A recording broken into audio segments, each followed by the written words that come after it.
Let's talk about the process that I use to up pot a lot of my fig trees. This is a Craven's Craving fig tree, which is actually a pretty hard to find variety. And my buddy Paul from Round Rock Roots hooked me up with it, so I'm really happy to be taking good care of it now. But I put 274 nursery starts into pots using the same technique. So now we're just going to do it at a little bit larger scale. And I wanted to move this to a larger pot now because it's just so hot outside. And so this is about a 1.5 gallon pot, and this is about a 2 gallon nursery pot, and I spray painted the outside of it white. Sunlight's going to bounce off. It's going to absorb less light, absorb less heat, and help keep these roots a little bit cooler during this hot Texas summer. So anyway, I'm going to show you how I do this. I've been using Vigoro potting mix. You can pick this up from Home Depot, but it's been working pretty well. And what I'll do is I'll fill about a quarter of the bottom of these pots up with it. So I'm just going to start piling that in here. So get to about a quarter, smash it up.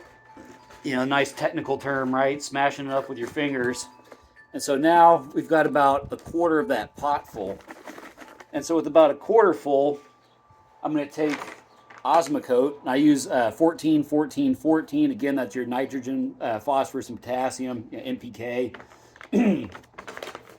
And I'm going to take a tablespoon of it.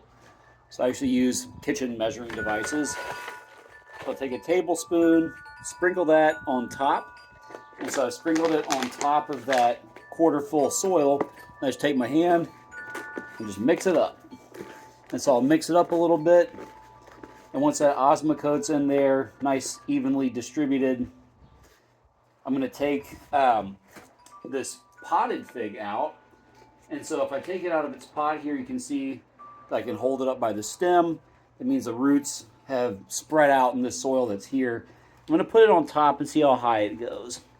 So if I put it on top here of this soil that I just put in the bottom, you'll be able to see that it might be just a little bit too high on here, but yeah, just barely. You know what? I think I'm actually okay with this. So what I'm going to do is just even out the soil on the bottom a bit, because that's what was causing it to be slightly tilted. And sometimes when you get into this kind of stuff, you can be a little bit of a perfectionist. So here we go. Now it's nice, even, and flat up here. So what I'm going to do is then apply the soil into those gaps that you're going to see on the edges, because again, we're moving from a 1.5 gallon, which is what I'm estimating it to be, to a 2 gallon pot. And so let me tell you a little bit while I'm filling in the sides here about the logic behind putting that Osmocote mixed into that bottom quarter. So the reason why I like to do that is it's giving the roots an incentive to go down into the bottom of the pot, because that's where we're going to be picking up on those nutrients as you water it. And I'm also going to be putting a little bit on the sides too, where I'm adding this additional soil into the pot, because if you're just sticking it right where that original root ball is, you're encouraging the roots to pretty much stay put. I mean, they will explore and go out because there's only so much room in a pot. But that's what you want to do. Like you want to try to have that root ball really fill up the container that your figs are in. And this is one of those trees that I really think is going to be destined for the ground, because I want this to grow to its full potential, because I've heard a lot of really good things about this variety. And one thing that I would love to do is take these harder to find varieties like a Craven's Craving, you know, your Black Madeira, White Madeira, Figo Preto, your Col de Dame varieties, and just really see if those can get grown commercially, because I don't think anybody's ever really tried to do that. You just see Black Missions primarily as your commercially grown figs.